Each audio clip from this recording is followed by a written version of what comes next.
Let's suppose you've just crossed over the border into a country you've never visited before. The local people and their customs are a mystery to you, and you are approached by a guy claiming to be a policeman in plain clothes. He wants you to come with him, so you ask to see his ID. But your predicament hasn't improved at all. If you've never seen a police badge from this country before, how do you know you're looking at the real thing? Now let's transpose this situation to the beginning of your love life. If you've never been in love before, and if true love really does exist, how will you be able to identify the real thing? Because marrying your first ever girlfriend is like saying, the perfect one for me in this world is not in a village in Costa Rica or a small town in China, but at a party around the corner from my house. How convenient! Imagine a story in which a detective is at a crime scene in which he is given absolutely no clue as to who might have done it. Days later, he decides to randomly select someone from the street and bring him in for questioning. Astonishingly, the guy gives a total confession and can even prove that he did it. The detective is delighted. On his first attempt, he has found the one. Now, if you read this in a story, you'd think, what a load of nonsense. But the format of storytelling which obscures a guy's judgment the most is the movies. I watched that Tom Hanks film, The Terminal.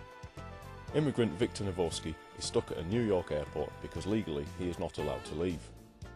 Being a resourceful fella, he tries to make the best of a pretty bad situation.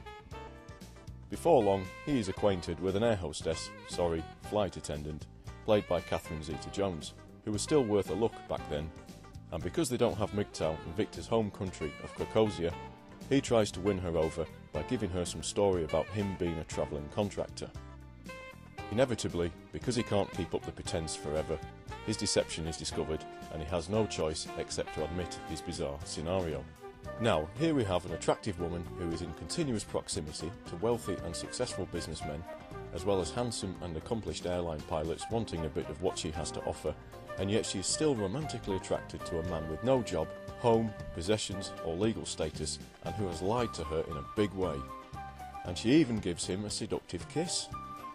For MGTOWs such as you and I, knowing what we know about hypergamy, the implausibility of such an outcome is staggering. As a child, it took me a long time to realise that usually nothing is quite what it seems.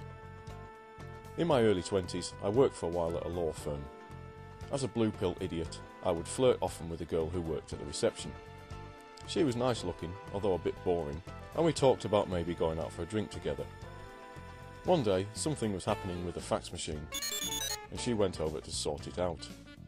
What I saw next gave me the shock of my young life. She had the shortest legs I'd ever seen. Her arse was only 18 inches off the ground.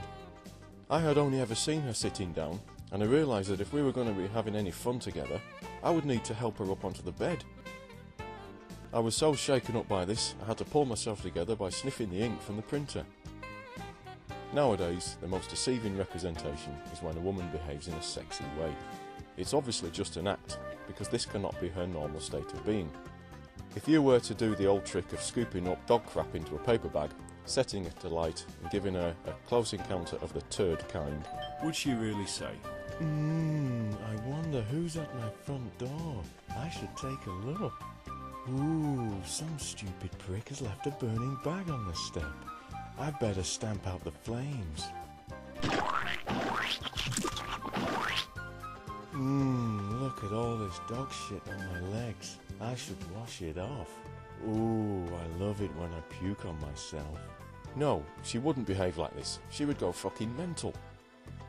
While it is true to say he is an intelligent guy because he is like that all the time, you can't say she is a sexy woman because that's not how she is continuously. Even the meaning of words are not what they seem. I sometimes hear younger guys describe an unlikable woman as a ratchet. Although this term probably evolved from the word wretched, it's true that she is like a ratchet, in that she will only move in one direction and not the other.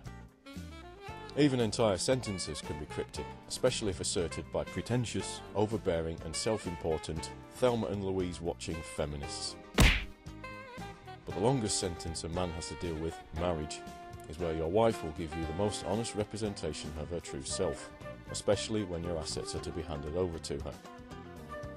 Remember, as they say, you never know a person until you go to war with them. But in this difficult period, you might also find out who you truly are.